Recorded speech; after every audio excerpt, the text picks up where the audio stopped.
Hey, what's up you guys? It's Dorothy and welcome back to my channel. In today's video, we are going to go into chapter 22 of 5 Survive by Holly Jackson. Things just got really interesting. If you saw the last video, then you know now that there are 2 shooters, not just one. So we have to really see what's going on. So let's get into this video. This video may contain sensitive topics and foul language. If you do not wish to continue, please click off the video now. You have been warned. Chapter 22. One gasp, one scream, one hitch in Red's chest. There were 2 of them out there in the wide open nothing. 2 of them, 2 guns, 2 red dots. No, this couldn't be happening. This wasn't supposed to happen. Get back inside, Oliver, Raina was screaming now. Get in! A race between her voice and a finger on a trigger. Oliver tucked his head and rolled back inside, falling against Maddie on the driver's seat, and Raina just behind. Raina stumbled, pushing into Red. She tripped over Arthur's feet, but he caught her, arms under her, solid and strong. Close the curtains, Raina said, was still screaming, the sound cutting through Red. Close them. Oliver righted himself, reaching up and snatching at the curtains, pulling them together. No gap, shutting the outside away, splitting them into 2 separate worlds again, the RV and out there, only a border and on thin black material between them. It's not fair, Maddie cried, mouth bared, eyes clouded.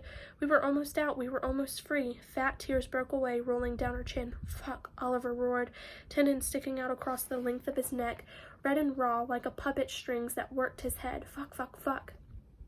He beat his fist against the steering wheel, against the dashboard, over and over. Oliver, stop. Raina lurched forward to take his hands away from him, holding them to her chest. That doesn't help anymore. 2 of them. Simon walked backward over a large shard of mirror, doubling the sole of his shoe before it cracked. 2 fucking snipers. You know what this night didn't need, he called. Another fucking sniper. Oliver was standing again, pushing Raina out of his way as he stormed through.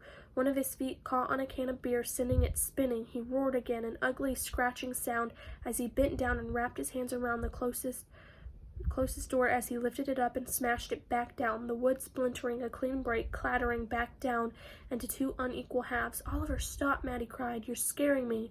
I'm scaring you? He rounded on her, eyes wild, a fleck of spit foaming in the corner of his mouth. It's not me you should be scared of right now, Madeline. It's the men with the fucking guns. Oliver, please. Raina pushed toward the booth and the side not blocked by the broken mirror. Please, just sit down and calm down. We were out, he said to himself, sliding his legs under the dining table, staring at the walkie-talkie. We were out. I was so close. Red's eyes shifted to Arthur as he dropped back against the sofa, his eyes on her, but not all here at all, glazed, far away. His head fell to his hands, and he buried his face in them, whitening halos of skin where his fingers pressed in. Red reached, stretching out her fingers, each one too aware of itself and what she was making them do. She rested a hand on Arthur's head just for a moment near the back of his neck. Mom used to do it to her when she was upset, and Red didn't even realize until now that she missed it. She shouldn't think of her. Why did she keep thinking of her tonight? Arthur glanced up, hand sliding off. He caught it in one of his waiting hands, squeezed his fingers warm against the cool of her knuckles. Too much? Red's arm dropped to her side. She looked around at all of them, at their faces, and there was something new in the air of the RV. Not fear or confusion. They had plenty of those. It was despair, plain as she'd ever seen it, and she was an expert in despair. Raina was the first to come through it, bending to her knees to pick up the shattered halves of the closet door. What are you doing? Oliver asked her sharply, his finger balanced on the antenna of the walkie-talkie. I'm cleaning up, Raina said, carrying the pieces of wood toward the back bedroom. Looks like we're going to be here a while. Red watched her. She crossed the threshold into the bedroom, chucking the broken door into the gap on the far side of the bed. She returned, making a start on the mirror. Maddie, she asked gently, can you please help me with this? Pick up those larger shards and put them in the trash. Sure, Maddie sniffed, wiping her nose on her sleeve. We're never going to get out of here. Simon slid down on the sofa next to Arthur. This is the worst day of my life. It wasn't Red's, though, was it? No, she didn't think so. She never replaced hers. February 6, 2017. It wasn't enough just to lose her mom that way, was it? No, there had to be the last phone call too, still hurting from their argument in the kitchen the day before about Red not concentrating in school, about her grade slipping. Mom called the home phone at 7:06 p.m. to say that she'd be late for dinner. Red was the one who picked up. Red didn't want to talk to her. Fine, she replied, thinking good instead. Maybe she could go to bed without even seeing her mom tonight, without restarting the fight. but Red restarted it. Then she couldn't help it, bristling when her mom called her sweetie. Don't call me that. I thought I was a disappointment. Mom never said that. She wouldn't. Red was putting words in her mouth. They talked about it when Mom got home. That was what she said, but her voice sounded normal, and Red thought she must still be angry at her, disappointed. Did part of her wish Red had never been born? Something interrupted them, a two-tone sound trilling somewhere in the background behind her, a doorbell twice. Hello? Her mom said to someone else, not Red, because she could never just concentrate on Red for 1 second, could she? Couldn't turn the police captain off and just be Mom. That wasn't fair, but Red hadn't felt like being fair. Sweetie, before I go, I need to ask you something. Can you tell your dad to? And then it came to the worst part. No, Red cut her off. Stop telling me what to do all the time. And worse still, I hate you. Red hung up the phone, cutting off her mom's voice as she repeated her name. And guess what? Mom was dead within 10 minutes of that phone call. Red, Oliver said, saving her from that memory, but no, not from the guilt that always stayed. She looked up just as Oliver reached her, dropping the walkie-talkie into her hand. Keep cycling through the channels looking for interference. It's the only plane we have left now, he said darkly, turning away, back to hoping for outside help because the escape plan had gone out the window, which was a funny way to think of it because that was exactly what the plan had been. Red pushed the plus button, skipping the empty static of channel 4, then 5, channel 6. She stopped waiting there, Mom's channel for their cops and cops game. Stop it. Stop thinking about her. Red had no right to be thinking about her. It was her fault. Mom was dead, and nothing would fix that, not even the plan. What was it? What was it? Mom needed Red to tell her dad. They'd never know, but maybe it would have saved her.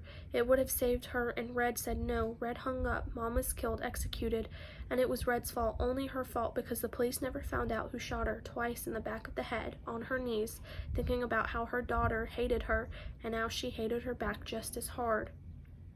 Up and through the channels, the walkie-talkie fizzing in her hands, holding it tight.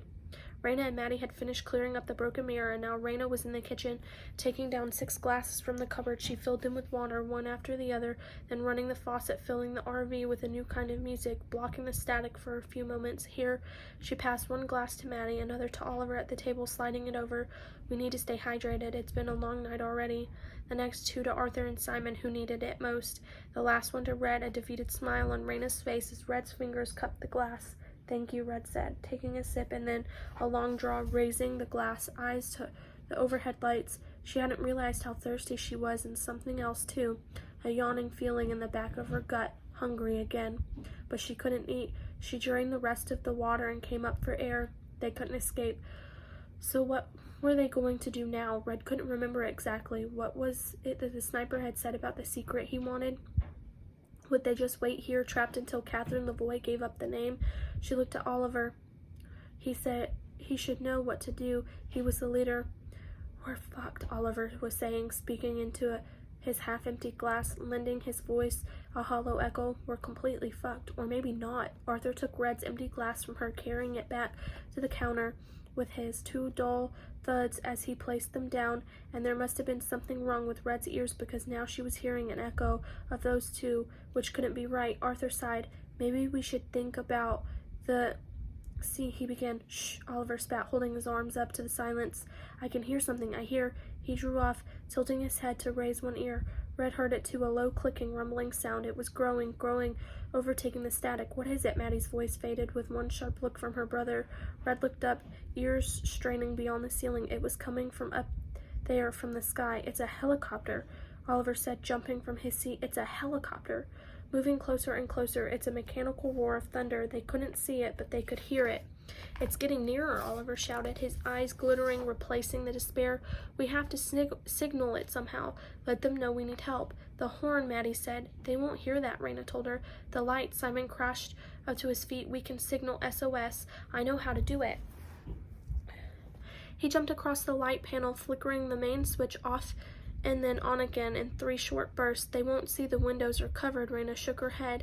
looking around frantically. The helicopter must be right up above them now, and the mechanical drone slicing through the sky. Headlights, Red said. Headlights, Maddie screamed. Simon, go, go, go. Simon sprinted to the front of the RV, crashing into the driver's seat as he launched himself into it. Red stood behind him, one hand gripping the passenger seat, the other wrapped hard around the walkie-talkie, the edges biting into their skin. Simon reached for the lever behind the steering wheel and flickered the headlights on. A glow filled the cover windshield around the edges and pulled down the shade. Dot, dot, dot, Simon muttered to himself as he flicked the lever 3 times. Dash, dash, dash. He moved the control lever to the high beams on for a longer stretch between the darkness. Dot, dot, dot. Keep going, Oliver ordered him, leaning past the driver's seat, pulling the shade up so they could see the high beams through the windshield, carving up the night. The motorized whine of the helicopter was fading, moving away from them into the other skies. It's leaving, Raina said, and the urgency all but gone from her voice. Keep going, Simon, but not from Oliver's. The headlights flicked off and on, following the patter as Simon whispered to himself, dot, dot, dot, dash, dash, dash, dot, dot, dot. Save our souls, save us, please save us. Headlights on, headlights off. An idea stolen from another memory. Red's mom used to flash the headlights when she got home from work late into the windows of the living room. She didn't, though one night it mattered most. Red was waiting, angry and hurt, but she was waiting all the same. It's leaving, Oliver, Raina said, placing one hand on his shoulder. He shrugged it off. Keep going. Simon flicked the lever back and forward, and the world in front of them flickering in and out of existence as the headlights flashed, and Red too flickering between here and there. In seconds the sound faded to a low drone, then a faint hum, until the night swallowed it whole, leaving no trace of it behind. Gone, Red said. Simon let the headlights click off, sitting back in his seat, exhaled long and hard. Maybe it'll come back, Maddie said, looking at the back of Oliver's head. Maybe, he said, if it was a rescue helicopter for us. That was when Red knew for certain that she and Oliver Lavoie did not live in the same world. She could never hear a helicopter and think it was sent for her. No one loved her enough for that. Nobody knows to rescue us, Arthur said, looking up at the ceiling though he could summon it back with the pull of his eyes. My mom, maybe. Oliver's voice almost failed him. I think it was just passing over, Raina added, her hand moving to Oliver's shoulder, staying there this time. Maybe they saw the headlights, he continued. Maybe, she said gently. How do you know Morse code? Arthur was looking at Simon. I mean, I don't, obviously, he replied. Just SOS. I got it from a film, Panic Room, I think it was. Red, keep going. Oliver turned back to her, mouth tensed in a grim line. If she was their only hope, then the rest of them were really fucked. Red wasn't getting them out of there. She raised the walkie-talkie and started skipping through the empty channels again. Oliver sighed, rallying himself, shaking out his shoulders. Red was watching, saw the exact moment an idea had hit him, lighting up his eyes. Maybe it wasn't all for nothing, he said. Maybe there's an idea in there to make some kind of light signal here. He darted forward, snatching the Zippo lighter from the resource pile on the table. He shot out the tank, and the gas had leaked all over the road. Right, Maddie answered. If I light this, he flicked up the flame to demonstrate the fire, dancing 2 eyes wide, and I drop it out the window, it would set that pool of gas afire, a signal fire. Maybe someone will see the smoke. Light travels farther than sound, right? Not in the middle of night, Raina told him. No one will see the smoke. And you'd set fire to the RV, Arthur said, burying his fingers in his pocket, like he was hiding them from Oliver as he confronted him. Burn us inside with it. Oliver was getting desperate now, careless. Maybe Maddie was right. They should be afraid of him after all. Raina could control him, though, couldn't she? Calm him down and make him see his sense. The RV is our only cover, she said. We can't set fire to it. Oliver ignored her, staring down into the flame one more second before flicking it away, dropping the lighter on the table. Simon followed him to the table, reaching over for the flashlights and duct tape and masking tape and kitchen knives and scissors and lighter, past the pad of paper and pens Maddie had been using earlier, to the bag of still open chips resting against the side. He scooped out a handful and placed them in his mouth. How can you eat? Maddie asked him, not really, question. Like this, he showed her, opening his mouth in an exaggerated chew so she could see the mulched up orange coating on his tongue. She didn't react. What's our next plan? She looked at her brother. What do we do now?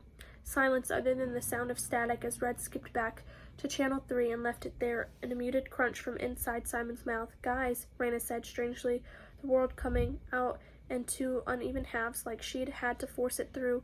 Red glanced up. Raina was staring past her shoulder out the front of the RV, something new and unknown in her eyes. "Guys," she said in one time, and then, "Someone's here." She pointed, and Red wiped around her eyes, following the line of Raina's shaking finger out through the windshield into the world beyond, and there, scattered by the dark bodies of the trees up ahead, were two small lights passing through the night, winking in and out of the branches blocked the way.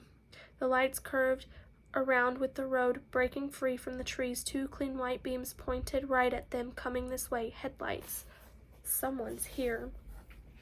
That is the end of this chapter. I will see you guys in the next video. Bye.